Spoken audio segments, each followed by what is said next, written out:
Bienvenue sur Étoiline Inès TV. Si vous êtes encore nouveau ou nouvelle sur notre chaîne, n'hésitez pas de vous abonner massivement, aimer nos vidéos, commenter et partager. Chez Étoiline Inès TV, c'est la qualité, la différence et la vérité. Bandeko nanga mokili kobanga. Bandeko nanga mokili komi kobangisa na niveau moko pas possible. Bandeko nanga ito komi kobanga. Mokili komi donc sans pitié. Bato ebele lelo bakomi komona ka ba intérêt na bango moko bandeko ba otala ba intérêt ya baninga mosusu te to ya bandeko mosusu te. Bandeko nanga ki mutema mabe ya niveau oyo pourquoi kosalela mwana moninga boye. Mokili oyo pourquoi bato bakomi na ki mutema mabe ya bongo. Pourquoi bato bakomi ba 5 cœurs. Pourquoi bato bazo kanisela baninga mosusu te bandeko nangai. Mokili mawate bandeko. Salut chers Bouchou, salut chers abonnés, salut chers connaissances, salut surtout les amis de Étoiline Inès TV. J'espère que vous allez bien. Quant à moi, je suis bel et bien, super bien par la grâce de Dieu. Chers Bouchou, chers abonnés et chers connaissances, yalelo bandeko nanga na mimili bino histoire moko esala kinga pasi makasi. Histoire moko bandeko nanga eo sala pasi penza na motemo balobaka pasi. Ya soki makambo zo sala pasi bandeko nanga ifoto lo bango. Makambo esala kinga pasi moko en tout cas yango na lobaki te. Na oti ko vanda na histoire oyo nga moko te et ozala bien na sala pe partage na baninga mosusu. To sali penza partage to sololi. Bato mosusu pe o bazalaki akolala bala muka bandeko nanga parce que situation oyo eokende nango kaka mabe. Siko bandeko nanga avant to kota na histoire oyo eosala pasi na motema, en tout cas na olingana na sensibiliser bato o nyonso to. Si c'est la toute première fois ya kokota na chaîne na biso, chaîne moko ya kitoko makasi, chaîne moko ya bana nzambe, chaîne moko ya batoli pas possible. Je vous prierai surtout de vous abonner massivement. Abonnez-vous. Cliquez aussi sur la cloche de notification pour surtout recevoir les nouveautés de notre chaîne. Aimez la vidéo, commentez et partagez, ça nous fera énormément du bien. Chers Bouchou, chers abonnés et chers connaissances, histoire oyo eza histoire moko ya pasi. Alors ekozala bien bandeko nanga bozwa bakiti bo vanda. Ba histoire aboye tolia kate. Moyen tolia ezate. Toza ba mama, toza ba papa, place nyonso toza eko simba te soki tolia na histoire a bongo. Eza bien te. Alors totiaka mwa mai na biso pembeni lelo ozalaka mai jus ekozala te sucré ekozala te bandeko nanga. Histoire oyo eza histoire moko eosala pasi makasi. Yango nalobaka chaque jour, nalobaka yango chaque fois. Chers parents, tango bobala naka. En tout cas biloko ba divorce botiaka ngo musika. Musika penza makasi. Yango ezalaka bien mwasi ya libala, zala mwasi moko ya mabondeli makasi. Sois une femme de prière. Mwasi ya libala bongaka na prière. Mwasi ya libala bongaka na distraction te. Mwasi ya libala bongaka na kisongi ya quartier te. Mwasi ya libala penza abongaka mingi ka na prière. Lo sambo. Dès le départ, le mariage a été toujours combattu. Diable a combattraka mariage mingi. Diable a lingaka mariage te. Pourquoi? Parce que ayebike des étoiles les sangana. Et ko exploiter. Ba étoile nyonso wana mibale mutu na mutu azana bénédiction na ye. Soki ba vande sika moko, ba osala eloko moko ya munene. Comme diable alingaka succès te, yango vraiment a combattraka mingi mariage. Alors bandeko nanga ya basi bozala éveillé. Tongo ba obala yo yeba déjà ke na koti na bitumba olinga te okoti na bitumba ya famille na yo, bitumba famille ya mobali, bitumba ya quartier, bitumba ya place mobali na yo salaka to place yo moko salaka, bitumba wana izolanda bino. Siko yo mwasi la plupart ya mibali ebele bazala na makasi ya prière te. Ba otu o ba sambelaka mingi makasi, ce sont de femmes. Ba maman de ba sambelaka. Alors, soki yo oza mama na ndako ya libala zala mwasi ya prière. Oyebi ke na semaine boye nazalaka na journée nanga moko na jenaka. Nazalaka na journée nanga moko oyo ezalaka journée nanga ya prière na osambela pona libala nanga. Tolongwa na ba distraction bandeko. Botala ba photo ya bana o mibale. Bandeko nanga okutu eza mwana baboyi na biso koye kolakisa biso elongi met na kotala na video bandeko nanga okolela je vous dis. Bano yo baza bana moko baza na âge ya 8 ans, baza ba jumeau. Âge ya 8 ans bandeko nanga esalaki nde nini? Papa na mama babalanaki bien, talaka bolingo ndenge bandaka bolingo ezaki tellement bolingo ya makasi. Mobala zalaki na vie ya malonga te. Comme biso basi déjà totalaka na biso ka le futur. Otalika mobali na makanisi na yo na mayela mobali oyebike mobali oyo ata soki lelo zo simba te lobi ko simba. Mwasi pe azalaki na kondima wana. Andimaki mobali na ye, mobali azalaki na eloko te bandeko. Baye kobala na bakomi kovanda ba obunda na vika ndenge zalaka, mwasi ke kotoyo mobali ke kotoyo, mwasi ke kotoyo mobali ye kotoyo, jusqu'à ce que mwasi aye kosala zumwa mbongo na ye oya bando teka na wenze apesi mobali sala ta mwa bakour kaka mwa ya milai te oya ba 6 mois osali. Bandeko nanga mobali asali bakour na ye wana ba 6 mois azui ba papier na ye, na kozwa ba papier na ye ali ake kokotisa ba demande d'emploi na ba prière à mwasi eye kosala ke mobali azui musala. Tango azui musala kaka ne ya liboso mobali déjà mobulu ebandi. Trouble na ndako na temps wana déjà bana na bango bazaki na 2 ans. Trouble na ndako ya libala eye kosala ke bazemi nyonso mwasi bando ozwa nyonso bando vanda te tellement que mwasi azalaki na stress. Soki ozaka na mobali moko aza na infidélité moko neti ya koleka bandeko nanga stress elataka basi. Siko mwasi tellement ba stress wana ya infidélité ya mobali na ye eyaki kosala ke bazemi nyonso bando ozwa nyonso bando longwa. Nyonso bazema bando ozwa nyonso bando longwa bandeko nanga. Siko mobali akomi ka kosala mbongo nyonso bakofuta ye ka busy kana basi. Lelo azwa mwasi o mabe, lobi azwa mwasi o mabe, akomi kobima tina ba cousine mwasi, akomi kobima na ba camarade ya mwasi, donc quartier amona mwasi te. Mutu nyonso tu o akomona il faut kaka. Jusqu'à ce que eko sala ke bandeko nanga à un moment donné aye kolingana na mwasi moko. Mwasi wana pe ake kosimba bakisi soki ezaki bolingo ka ya solo, soki ezaki ka bolingo ya kisi selo ba explication bato oloba ke non eza bolingo ya kisi. Mobala lobi ke ngai foka na bala mwasi oyo. Mwasi na ya libala lobi o bala ye ndenge ni tosi to bala na lobi te oza mwasi ya niveau nanga te, mwasi o penza ndi aza mwasi ya niveau nanga, mwasi atanga naza na besoin ya mwasi ya niveau oyo yo oza penza mwasi ya niveau nanga te. Bandeko mwasi ya lela mobala lobi te na lingi lisusu komona yo na ndako na ngati te, tika bana na ngai kende yo moko.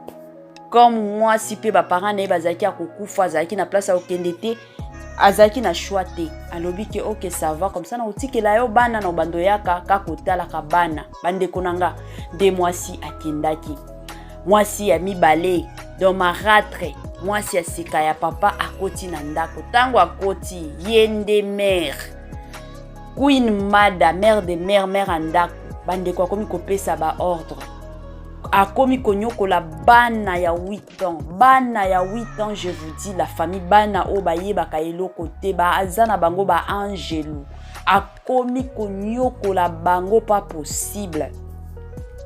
bande konanga ye ko sala ke ba ye comité mobali ake na mission de service kandenge na ba compagnie mususu ba société mususu ba entreprise mususu ba salaka mobali ake mission de service wana il fallait ezala ya 1 mois mobali ake tant mobali ake wana nde mama lobi bano yo ti papa na bango azonga il faut ka ba kufa akomi kolalisa bana na nzala akangeli bana na chambre bana baliaka te bandeko na ngai bana bazolia te bandeko na biso botiela biso ba j'aime botia ba commentaire ba mama mabota bao babota bayebi souffrance ya makambo na oloba botiela biso ba commentaire na ndenge ya bia bandeko na nga akangeli bana na chambre bana baoliaka te pendant 6 jours bana bazoliaka te bandeko nanga après 6 jours nde aye kofongola porte atali bango abwakeli bango biloko akolia epuis akangi lisusu porte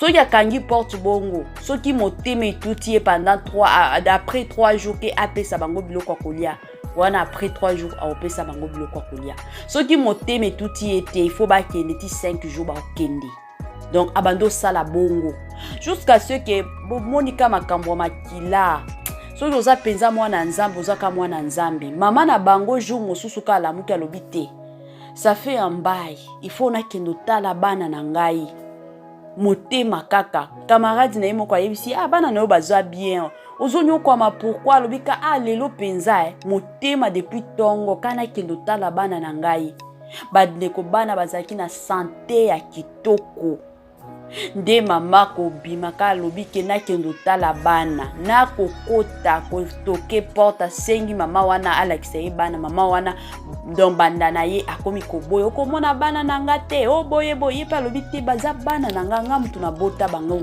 naza na droit nga na papa na bango tokabwana mais tosinyaki contrat kolobaki soki naza na posa bana nakoki koya anytime nakoki koya kotala bana mwasi akomi kosala ba trouble parce que ayebaki déjà état ya bana ezalaki bien te nde mama ayoki ka na porte bana bakomi kolela mama aide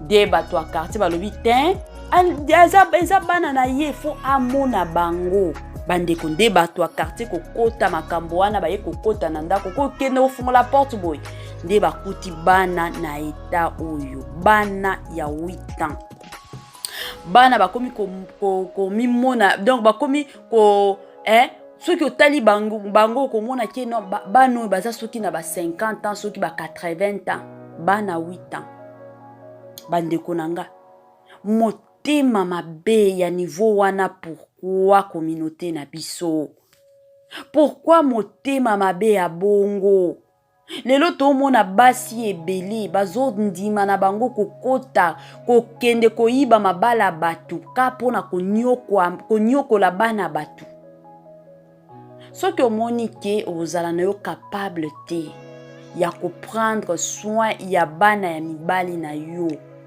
to ya bana ya mobali na yo boya na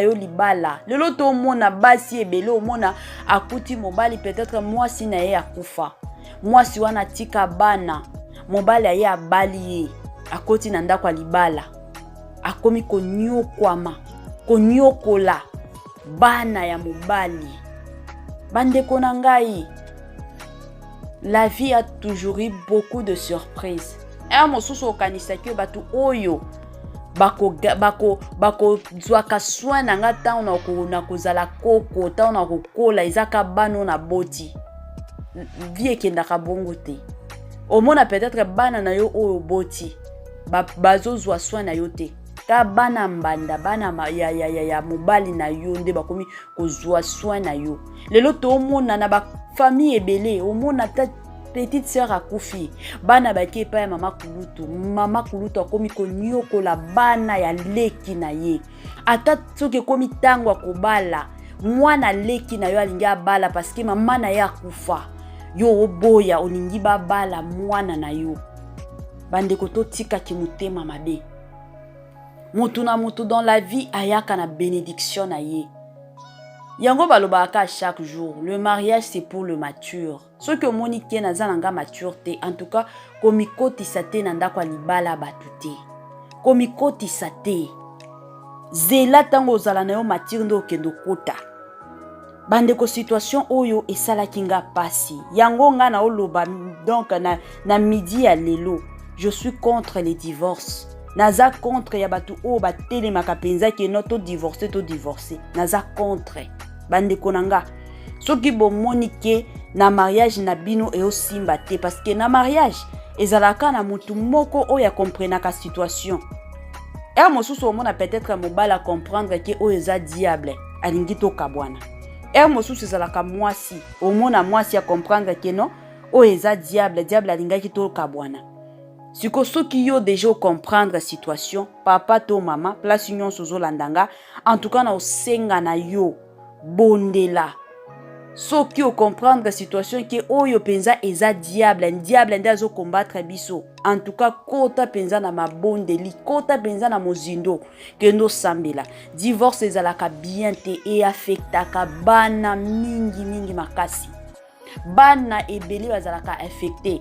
Eza na bana mosusu mona bosali na bino ba divorce bana bake soki pa ya mama to soki pa ya papa. Baoloba na bango te bokanisi ke baza bana mike mais tant bakolaka omona ta na ba histoire na bango bakomi kobeta masolo ke non ba parents nanga ba tango ba divorçaki na salaki boye ekendaki boye zongaki boye. Alors je suis contre les divorces chers parents.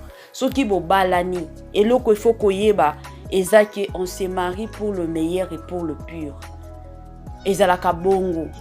Mama ata soki ozana ndako ya libala eza na ba situation moko ba situation mosusu o biso basi to lobaka ke o en tout cas nga na o supporter yango te mais belela mawanzambe sambela ipa ya nzambe esko moninga ko divorcer na mobali oyo tala lelo à cause ya ba divorce à cause ya ba infidélité ya mibali yango mibali ebele yango nzambe azo pambola ka mibali mosusu te.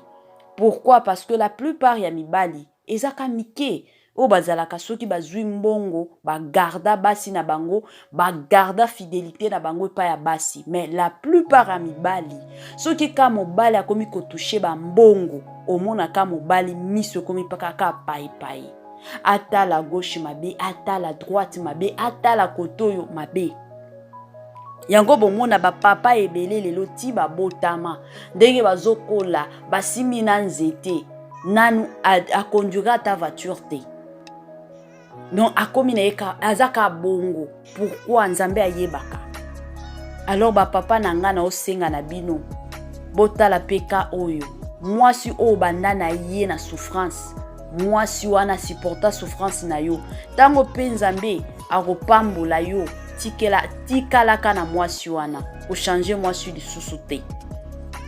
Honorer mwasi wana oya supporta yo parce que na monde lelo ebele ya basi bazokota na ba vie ya mibali ka pona intérêt ayebi ke mobali déjà za na bambongo ayeba azoyeba ta souffrance oyo mobali aleki na vie na yete ya moni na eka mbongo siko lelo soki nzambe apamboli yo papa nanga.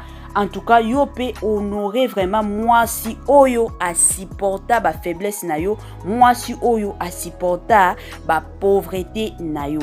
Cher Bouchou, cher abonné et cher connaissance, tokomi na biso na mwa suka ya partage na biso ya lelo, mais avant na silisa nanga na lingaka na pesa mwa mbote nanga na ye moko mwasi nzambe linda bukulu ya balinda na pesi yo ba mbote surtout na kombo na Yesu.